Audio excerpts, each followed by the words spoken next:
राकेश टिकैत को उठा के इसका झोला चमटी उठा के इसको बिल्कुल एकदम बाहर कर देना चाहिए। आपको लगता है ये इतने 1 साल 10 महीने से यहाँ पे बैठे हुए ये क्या किसान है? क्या इनके खेत चल रहे हैं? ये बिल्कुल एकदम बीच में बिचौलिए के रूप में बैठे हुए हैं। ये राकेश टिकैत वैसे तो ये कहता है कि इस तरीके से दलितों पे ये हो गया वो हो गया और उसकी कोई जिम्मेदारी इसको नहीं लेनी है। क्या ये राकेश टिकैत हमारे संविधान, हमारे कानून, हमारे संसद, इन सभी चीजों से बड़ा है? ये आंदोलन जो है ये बेसिकली एक तरीके का राजनीतिक षड्यंत्र इन्होंने बनाया हुआ है। मैं तो कहती हूँ कि अगर इन्होंने किसी भी तरीके की कोई राजनीति करनी है इस किसान आंदोलन के नाम से, खुल के लड़े। जैसे ही ये इलेक्शन खत्म हो जाते हैं आप खुद ब खुद देख लीजिएगा ये सारा इनका ड्रामा, ये लखीमपुर के गिद्ध भी खत्म हो जाएंगे, ये किसान आंदोलन जो वहां पे अपनी छपरी लगा के बैठे हुए वो भी खत्म हो जाएंगे और सब चीज का पर्दाफाश हो जाएगा।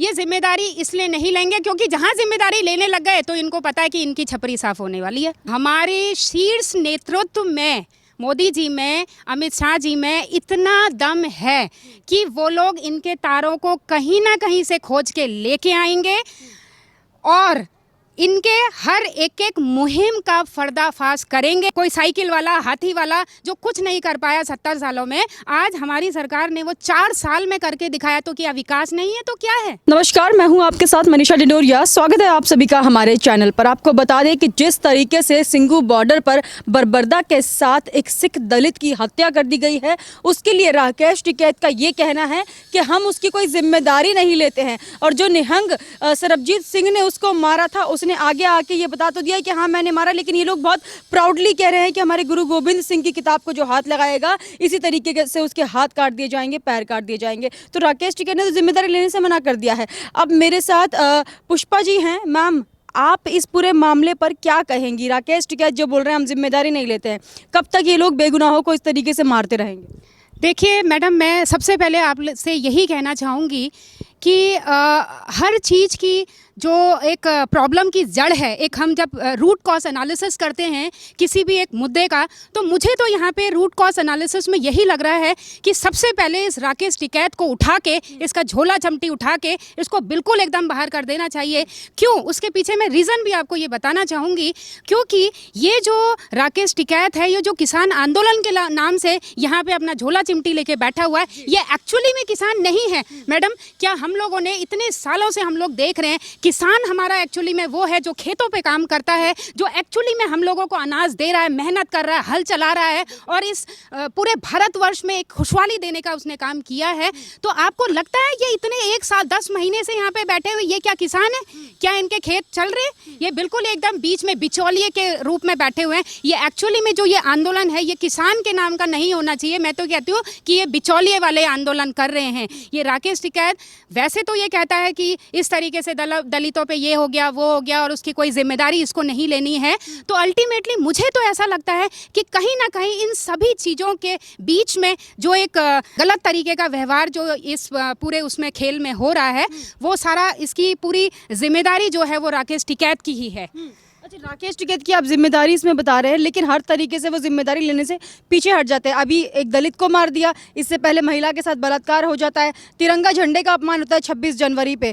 तो आप मानती हैं कि ये आंदोलन अब भी चलना चाहिए? सुप्रीम कोर्ट को इस पर कोई संज्ञान नहीं लेना चाहिए? देखिए मैडम, मैं आपसे खुलेआम ये कहना चाहूँगी कि क्या ये राकेश टिकैत हमारे संविधान, हमारे कानून, हमारे संसद, इन सभी चीज़ों से बड़ा है? तो मुझे तो ऐसा लगता है कि इसको बिल्कुल उठा के यहाँ से इसको मैं तो कहूँगी अमित शाह और योगी जी के से आपके चैनल के माध्यम से मैं ये कहूँगी, इसको फटाफट यहाँ से ख़त्म किया जाए और रात को इनका झोला चमटी उठा के पूरे आंदोलन को इनका कर दिया जाए। क्योंकि मैं आप इसलिए कहती हूँ ये आंदोलन जो है ये बेसिकली एक तरीके का राजनीतिक षड्यंत्र इन्होंने बनाया हुआ है। मैं तो कहती हूँ कि अगर इन्होंने किसी भी तरीके की कोई राजनीति करनी है इस किसान आंदोलन के नाम से, खुल के लड़े। हमारे बाकी नेता अपने अलग अलग प्रदेश में खुल के विधायकी का चुनाव लड़ रहे हैं, खुद के हर चीज का चुनाव लड़ रहे हैं। तो भैया ये क्यों नहीं खुल के आना चाहते? ये किसान आंदोलन को ही एक मुद्दा क्यों बनाना चाहते? क्योंकि ये किसान तो है ही नहीं, ये तो बीच के बिचौलियां हैं। तो जब मैडम ये लोग कहते हैं गन्ना पर क्विंटल योगी जी 400 रुपया नहीं कर रहे हैं और पीठ पीछे पर कैमरे के फ्रंट में ये बोलते हैं 400 नहीं कर रहे, कैमरे के बैक में ये दूसरे को जो प्राइवेट पार्टीज है उनको बोलते हैं हम तुम्हें 250 रुपये में बेच देंगे।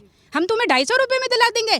तो ऐसा कैसे पॉसिबल हो सकता है कि मैडम इनके दो रूप हैं, ये दो अलग अलग रूपों में बात करते हैं। क्या ये 10 महीने से यही षड्यंत्र कर रहे हैं? तो इन लोगों का बेसिकली इस आंदोलन को सामने रखते हुए, आंदोलन को तो इन्होंने जस्ट एक कैमरा फेस रखा हुआ है, लेकिन ये चाहते हैं कि इसी तरीके से लोग हमें जाने पहचाने और हम किसी जगह पे विधायकी या बड़ा चुनाव कोई लड़ें। लेकिन भारत की जनता पागल नहीं है, बेवकूफ नहीं है ना। इनको अंतर्राष्ट्रीय स्तर से भी कोई भी अगर फंडिंग भी हो रही है, वो सारा चीज हमारे मोदी जी और योगी जी या और हमारे अमित शाह जी मिलके इन सारी चीजों को बिल्कुल पर्दाफाश कर देंगे। अब धीरे धीरे देखिए समय आ रहा है और इनके समय को हम लोगों ने किस तरीके से पब्लिकली अनाउंस करना है, आप ही जैसे लोगों के मीडिया चैनल के थ्रू, तब जाके पता चलेगा कि वाकई में ये किसान थे या बीच के बिचौलिया नेता थे।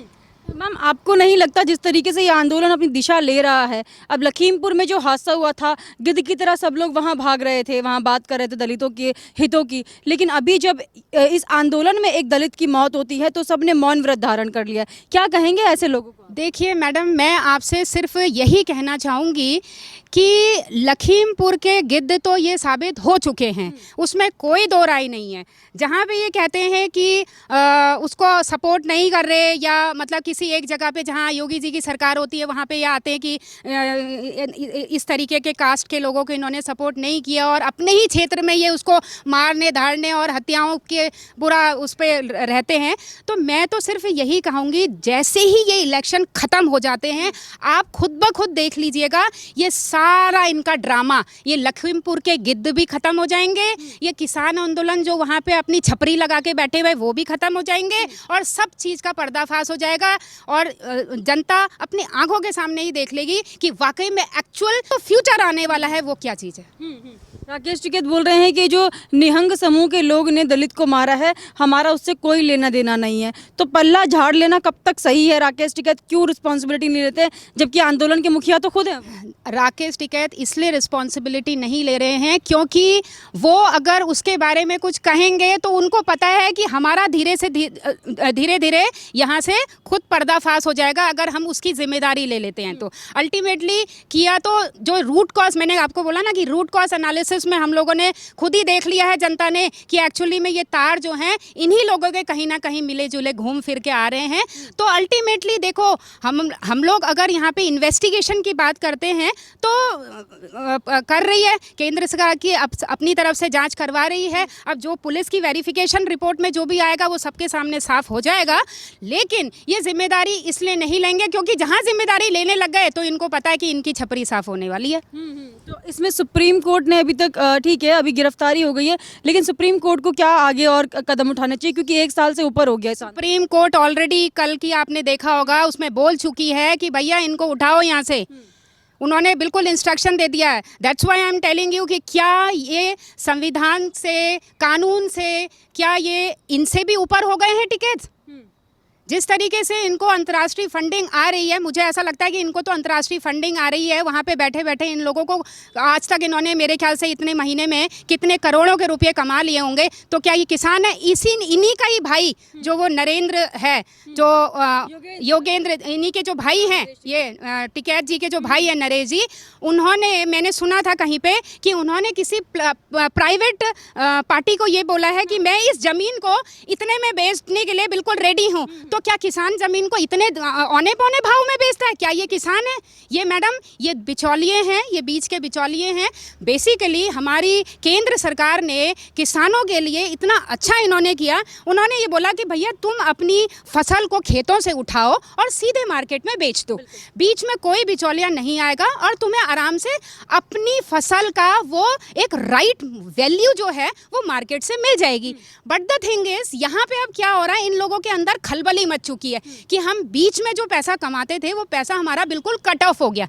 इसी के लिए अब इसको एक किसान आंदोलन का नाम दे दिया गया। बट द थिंग इज, मैं तो आपके चैनल के माध्यम से यही कहना चाहूंगी कि ये किसान आंदोलन नहीं, ये बिचौलिया आंदोलन होना चाहिए। इसका नाम किसान आंदोलन नहीं होना चाहिए, नहीं होना चाहिए। अच्छा मैम, मैं आपसे ये सवाल पूछना चाहूँगी, जिस तरीके से उस सिख दलित ने इनकी किताब को हाथ लगा दिया था तो उसके हाथ काट दिए गए, तो ये कितना सही है और कितना जस्टिस है इसमें, क्योंकि ये पूरा तालिबानी एक सोच इनकी दिखाता है जिस तरीके से उसके हाथ पैर काटे थे। देखिए मैडम, ये अपने खुद के राष्ट्र में जिस तरीके की गंदगी ये फैलाना चाह रहे हैं, चाहे इनके तार पाकिस्तान से जुड़े हों, तालिबान से जुड़े हों, चाहे इनके तार किसी अलग आतंकवादी संगठन से जुड़े हों, चाहे इनको कहीं से फंडिंग आ रही हो, लेकिन हमारे शीर्ष नेतृत्व में, मोदी जी में, अमित शाह जी में इतना दम है कि वो लोग इनके तारों को कहीं ना कहीं से खोज के लेके आएंगे और इनके हर एक एक मुहिम का पर्दाफाश करेंगे और पब्लिक के सामने, आपके सामने एक पूरी खुली किताब इनकी रख दी जाएगी। तो उसके बाद चेहरा सामने आ जाएगा कि एक्चुअली में क्या चीज़ है। अच्छा, अभी तक कोई क्यों नहीं बोल पाया है इस पर? सबकी ज़बान पे ताला क्यों लगा है? कब बोलेंगे इस दलित के हक की बात? कब करेंगे? देखिए मैडम, मैं आपसे यही बोलना चाहूँगी कि हमारे वहाँ प्रॉब्लम क्या है राजनीतिक पार्टियों के अंदर, क्योंकि आप सभी लोगों को पता है चुनाव नज़दीक आने वाले, अगर कोई उसके विषय में बोल देता है, ठीक है, तो अल्टीमेटली क्या होगा कि उनको लगेगा कि पब्लिक जितना वोटिंग, मेरे परसेंटेज बढ़ रहा था, वो मेरे बोलने से कहीं मेरा वोटिंग परसेंटेज कम ना हो जाए। तो उनको चाहिए कि नहीं भैया, अभी इस मुद्दे पे हमें बोलना ठीक नहीं है, हम बाद में बोलेंगे। लेकिन वो उनका पहले और बाद में उनका चेहरा जो है वो आईना तो बिल्कुल क्लियर है कि उनकी सोच क्या है, कितनी नेगेटिविटी की तरफ वो अपना जा रहे हैं। तो इसलिए राजनीतिक पार्टियां हैं मैडम, उनको लगता है कि वोटिंग परसेंटेज कम हो जाएगा, तो वो बोलने से कतरा रहे हैं, वो पीछे हट रहे हैं। जिन्होंने खुलेआम पब्लिक की सेवा करी हो, जिन्होंने खुलेआम जनमानस को सपोर्ट किया हो, तो वो खुलेआम बात करेगा। तो मतलब इनका ये कहना है कि अगर इनको कुछ कहेंगे तो वोट बैंक खत्म हो जाएगा, यानी कि अगर इनका वोटर बैंक कुछ करता है तो वो ठीक है, अदरवाइज कोई और करेगा तो ये जाके हंगामा करेंगे। एब्सोल्युटली करेक्ट, आप बिल्कुल सही बोल रही हैं। इनको लगता है कि कोई दूसरा, अगर हम ऐसा कर देंगे वोटिंग परसेंटेज कम हो जाएगी, दूसरा ऐसा कर रहा है तो भैया ठीक है, तूने गलत किया, मतलब उसमें उठाकोसी होगी। अब जैसे आपने देखा होगा लखीमपुर में तो ये लोग छत्तीसगढ़ से भी वहाँ पहुँच गए, लेकिन कल छत्तीसगढ़ में आपने खुद देखा होगा वहाँ पे दशमी के दिन बेचारे कितने हिंदू, कैसे वो कार आई, मुझे तो ऐसा लग रहा है कोई ड्रगिस्ट उसमें बैठे हुए थे, मुझे तो ऐसा लग रहा है कि कोई गलत तरीके से उसमें कोई हरकत चल रही थी। नहीं तो इस तरीके से हिंदुओं के ऊपर इस तरीके से खुल्लाम अत्याचार। और वो वघेल जी कहाँ चले गए थे? लखीमपुर, तो वो बहुत जल्दी तो उन्होंने दौड़ लगाई, तो वो वहाँ कहाँ, वो अपने खुद के स्टेट में उन्होंने क्या किया, उसके ऊपर क्या स्टेटमेंट दिया? अब वो स्टेटमेंट देंगे भी नहीं, क्यों? क्योंकि चुनाव आने वाले, वही वाली कहानी आ गई। क्योंकि इन राजनीतिक पार्टियों का सिर्फ वही है कि अल्टीमेटली वोट बैंक की ये लोग राजनीति करते हैं और इन्होंने जनमानस की सुविधाओं से, जनमानस की से इनको किसी भी तरीके का कोई मतलब नहीं है। तो अल्टीमेटली नुकसान पब्लिक को हो रहा है। कई जगह पे दलित मर रहे हैं, कई जगह पे हिंदू मर रहे हैं, तो उसका हम लोगों को भी बहुत ज़्यादा दुख है। कल रात जब उस तरीके की न्यूज़ को हम लोगों ने खुद देखा तो हम लोगों को भी बहुत अच्छा नहीं लगा कि इस तरीके से विजयादशमी के दिन हिंदूज पे इस तरीके का अत्याचार किया जा रहा है। बिल्कुल। और मैम, जिस तरीके से राकेश टिकैत पूरा इल्ज़ाम जो है बीजेपी पर लगा रहा है कि बीजेपी की साजिश थी जो सिख दलित को मारा गया है, हर साजिश का जिम्मेदार बीजेपी को ठहराया जा रहा है। देखिए मैडम, मैं आपसे ये चीज़ बिल्कुल खुलेआम कहूँगी, हमारे बीजेपी में इतना विकास हुआ है कि विकास के वो जो पन्ने हैं, विकास की जो किताबें हैं, उसके पन्ने भी भर गए। इतना हद तक हम लोगों ने विकास किया है। मैं कहीं दूसरे स्टेट में नहीं, मैं अपने यूपी स्टेट की बात करती हूँ। चहचहाती खेत और बिल्कुल एकदम क्रियोसिटी, जो युवा हैं, उद्यमी भी बड़े क्रियोसिटी हैं, और हमारी जो महिला है वो बिल्कुल बिंदास सड़कों में घूम रही है और सशक्तिकरण की तरफ अपना खुद का स्टेप रख रही है। तो क्या ये विकास नहीं है? ये विकास नहीं तो और क्या है? और इतना ज़्यादा विकास जिसमें इतने कम टाइम में, जो 70 सालों में सामने वाला कोई साइकिल वाला, हाथी वाला जो कुछ नहीं कर पाया 70 सालों में, आज हमारी सरकार ने वो 4 साल में करके दिखाया। तो क्या विकास नहीं है तो क्या है? तो इसीलिए उनको ये लगता है कि हर चीज़ का ढिंडोरा जो है वो बीजेपी पे ठोप दिया जाए।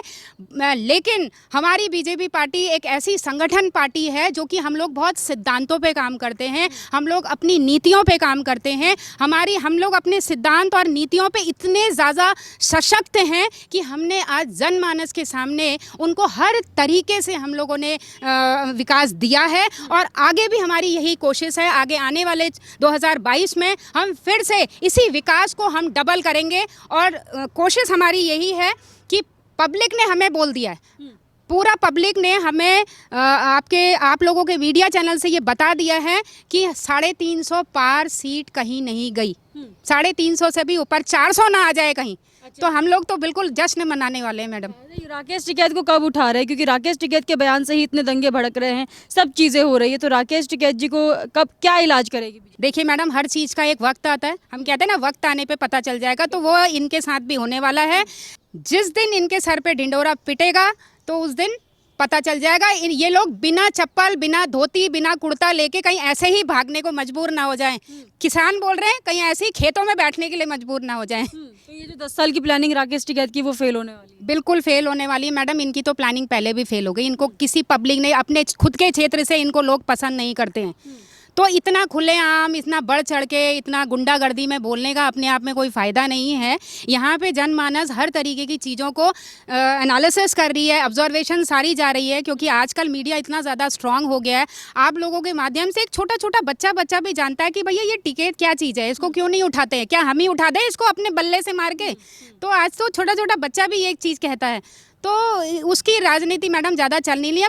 वो सोच रहा है ऐसा कि मैं इस तरीके से, उसका एक अलग, जैसे केजरीवाल जी का दिल्ली में एक अलग तरीके का ड्रामा है कि झूठ बोल के राजनीति कर लो, लेकिन यहाँ पे इनका एक अलग तरीके का ड्रामा है कि भैया इस तरीके से किसान का नाम लेके हम राजनीति कर लेते हैं। बट वो किसान नहीं है, राकेश टिकैत किसान नहीं है, नहीं है, नहीं है। वो बीच का बिचौलिया है और वो अपनी कमाई के पूरे धंधे ढूंढ रहा है। वो अपनी राजनीति की टिकट ढूंढ रहा है, वो अपनी राजनीति की सीट ढूंढ रहा है कि मैं यहाँ से लड़ूं और जनता मुझे पसंद करे, बट वो किसी को पसंद नहीं है। तो मतलब यूपी चुनाव की तैयारी कर रहा है वो यूपी चुनाव की तैयारी करे, वो कहीं की भी तैयारी करे। मुझे तो लगता है कि वो उसके गली गुमचों में भी लोग उसको बैठने देंगे या नहीं देंगे। मुझे अब तो यही बड़ा वो हो रहा है कि इसको अपने गले गुमचे से भी लोग उसको बल्ले मार के भगाने वाले हैं। जी, बहुत बहुत धन्यवाद आपका मैम। ये थे हमारे साथ पुष्पा जी। इनका यही कहना है कि जिस तरीके से राकेश टिकैत ने ये जो मजमा बिठाया हुआ है और जो हादसे एक के बाद एक सिंघू बॉर्डर पर और ये इन सभी बॉर्डर्स पर हो रहे हैं, ये झेले नहीं जाएंगे। सुप्रीम कोर्ट ने संज्ञान ले लिया है और बीजेपी सरकार इस पर